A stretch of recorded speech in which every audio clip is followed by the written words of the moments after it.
Hey everyone, it's Christina. Welcome to my new channel.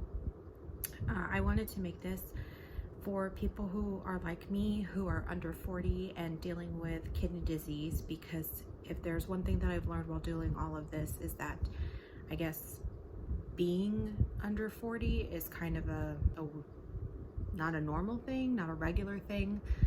Whenever I walk into an office for anything kidney related, I always kind of get this look of shock, like they weren't expecting me. So that was my first hint that maybe I was a little young for this. And then when I was doing any kind of research on anything that I wanted to know about kidney disease, I wasn't getting anything related to somebody my age. It was really scary because a lot of the articles that I would find or videos that I would find tended to be for the older generation. And some of that information is really scary out there. So just wanted to put something out there for, again, people who are under 40, who are dealing with this, and who wanted to know that, and also to get just a little bit more information on it for somebody more of our age range. That way things seem a little less scary. But I thought I would start the first video off by telling you my story. I'm going to, I don't know, do this YouTube channel, I guess. So in December of 2019 is when I was diagnosed with stage 5 kidney disease. I have IgA nephropathy, which is basically an autoimmune disease, and nobody knows how you get it, why you get it, how it activates. It just is sort of like the fibromyalgia of the kidney world. It started off because in October I got what I thought was the flu, and it wasn't going away. So for a couple months I was dealing with nausea, vomiting, headaches, muscle pain, just everything that seems like a flu-like symptom, but for weeks and weeks and weeks and weeks on end. I am a mom. I have 2 kids under the age of 9, and they're in extracurricular activities, and I also work full-time. So I wasn't listening to my body. I was just thinking that I'm tired because I'm doing all of this stuff. I'm a mom, I work full-time. So I wasn't really paying attention to the little signals that it was trying to tell me. I would get a headache at work and I would just think, I've been staring at a screen for 6 hours straight and I need glasses. So I went and got glasses. Nauseous and sick just from maybe something bad that I was eating. I was really overweight, and I thought maybe that was also part of the problem. And really, if I had taken a step back and looked and realized that all of those things were a combination of what was going on, I would have been able to get diagnosed sooner. But finally, right after Thanksgiving, I went to my primary care, got some blood work done, and it took about a week to 2 weeks to get those blood work results back. 2 weeks before Christmas is when I had my follow-up appointment with my primary care, and we went over the blood work. He thought, you know, I had an iron deficiency and a vitamin D deficiency, anemia, which we thought, okay, well, that makes sense. But then as he got further on, he realized that my kidneys were only working at 4%. And I don't know the specific terms for it, and I know that if I looked it up, I could have done that before this video, but whatever. Yeah, so my kidneys were only working at 4%. So he sent me to the hospital.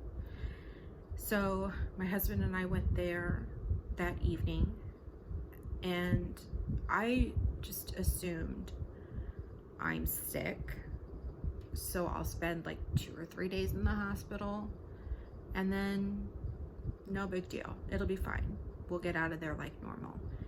Because in my mind, I just thought your kidneys got better. You know, you see all the time people talking about how they had a kidney infection or something like that, and I honestly was just thinking it was that. Maybe I just had a kidney infection that I let go on for too long, or a UTI or something. And I ended up spending about 2 weeks in the hospital. I had to have emergency dialysis. So I have a scar there from where they put the port in my chest for that dialysis at the hospital. I did that for a couple days until they could diagnose me. I had a kidney biopsy, and that's when they determined that I had IgA and told me that my kidneys were never going to repair themselves and that I had to have a kidney transplant in order to basically survive, and would have to continue dialysis until I can get that transplant. So obviously that was all a huge shock. We weren't expecting that. Nobody wants to hear that, especially when you're only 34. So I was just really basically shook by the news.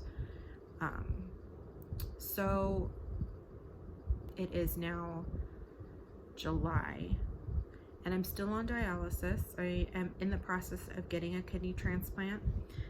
Because of COVID-19, everything has been put on hold, or it had been put on hold for a while, and we're finally starting to get that process back up. So right now we're just trying to find somebody who's a match for me. And again, I'm being told that everything is sort of step by step, because we don't know, because of COVID, what could go on. So it could be that I find my match, but then if for a donor, it's considered elective surgery, and some hospitals aren't doing elective surgeries right now. So it's sort of up in the air as to whether or not I could even get a transplant this year. So before I left the hospital, they gave me a new port for dialysis. So they took the one out of my neck. Now I have one that's right here in my chest. So I have that. I do dialysis 3 days a week. It started off for 4 hours, but now I do it for about 3.5 hours. And then I was just recently told by my doctor that if everything looks good, if I can keep my phosphorus and my hemoglobin to a maintainable number, that's a good number, like in the 4 to 5 range, which in another video I'll try and explain all of that. It's kind of not confusing, but just detailed oriented, but in another video we'll explain it. But if I can keep it within a normal range, then we can even lower my time by another 15 to 20 minutes, which doesn't sound like a lot, but once you've been doing for dialysis for, I would say, like 2 to 3 months, I'm on the 6-month side of it now, every minute is a huge deal. So if you could shave off even 2 minutes, it feels better. I had surgery on my right arm to have an AV fistula put in. So you can see this is the first scar from that. And then it had to be lifted because it was too deep and they couldn't get to it. So that's what this beautiful scar is. And that's more recent. This one's been about 4 months. This one just happened within the last month. So I finally got the bandage off just a couple weeks ago. So with having an AV fistula, they tie an artery to a vein, and they use dialysis through that with needles, which is another video that I'm gonna do, just kind of explaining that. And I'm working with my dialysis center right now to see if I can maybe film them doing it, but obviously due to HIPAA laws, we're kind of working it out. I might have to do it on the down low. I don't know, I haven't decided yet.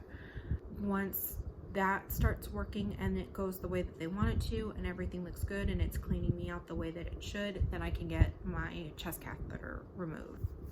So I'm looking forward to that. But it's been a long 6 months. When somebody asks me how long I've been dealing with this, I honestly lose track of time, and I think that I've been doing this for years. So I feel like I've been doing this for a lot longer than what it's actually been. And I just am still learning things about it. So that's what I wanted to do with you guys, is as I'm learning things, I wanted to share that information with you, so that way you're not having to do as much research as I had to do, or be taken by surprise like I was for a lot of things. So like, I didn't know that you had to have an AV fistula. I thought that once I had my chest port, that was it and everything would be fine, and that's what we did dialysis through. So when I found out about that, it truly freaked me out, and took me a while to process, and I wish that somebody had told me that. I wish I had had somebody tell me what that was going to be like, so that way at least I could have mentally prepared myself for that. So that's what I'm here for. I want to share my journey with you in a way without it being too diarrhea-ish. That sounds like diarrhea. Without it being too, I don't know, like a day-to-day kind of thing. I don't really want to do that with you. I just sort of want to share the big news or share, you know, information that I find that I feel like maybe that needs to be shared. I am doing some videos on skincare because it sounds stupid, but it's not one of those beauty guru type skincare sort of things. It's more like a, your skin is going to go to shit. And again, I wish somebody had told me that because I wasn't prepared for it and it was mentally exhausting to do. So I'm going to do that so that way at least you can be prepared for that fight to have with your body. I'm going to share some renal safe episodes with you guys, which is also good for me because the diet part I think is the hardest part for me. It's such a huge change from what I was doing before. So I think doing those videos would help me in that I'm making these meals, which I wouldn't normally do, and forcing me to basically make better choices for myself. So if I do more of the cooking videos, then I'm having to eat more of the renal safe food than what I was doing before. I want to share some videos with you about what it's like to parent while having kidney disease, because that is a challenge all on its own. Also, I'm still working full-time. I chose to do that instead of disability, so I want to do a video for you on that because you do have options and it's a hard choice to make. So just kind of going through my story of why I did what I did and why I chose what I chose. And then just, again, any information that I may find. There are some topics that I thought were really embarrassing to ask, but again, I wish there had been a tool for me to find it. So I'm going to embarrass myself and share that information with you. And also, I just want it to be a sounding board so that way maybe in the comment section or something, you could leave me a message of any questions that you have, anything that you were wanting to find out that you're having a hard time either relating to because it's for an older demographic, or a comment of anything that you are wanting to know, any information that maybe you're too afraid to ask your doctor or ask around about. And I have no shame, so I will totally go ahead and ask my doctor for you, and then I can just put a video up for it, and that way you don't have to worry about feeling that way, or just kind of being a chat room for you guys, for other people like us who are under 40 and dealing with this, who didn't think that they had anybody in common. Just sort of anything and everything that I can think of putting on that's related to kidney disease and IgA, and just sort of being any kind of help that I can, because it's hard to find that help out there. So I hope this video wasn't too much of a bummer. I guess I didn't really go into a great deal of how I'm feeling, which is a roller coaster in and of itself, but I at least wanted to give you the basic information of what I'm dealing with and why I wanted to do this, and then that way the other videos can go more in depth of that, because I could probably put out a 6-hour video of how I'm feeling and what I'm doing, and who wants to watch that? Thank you for listening to my story. It's a lot to go through. It's mentally exhausting. It's physically exhausting. I think we can get through this together, and knowing that we're all here for each other and that I'm helping in any way that I can really does make me feel better about it. Like at least something good is coming out of all of this. So thank you for watching my video. I hope you stick with me. I hope that I can help you. And I hope you guys stay safe out there. Thanks.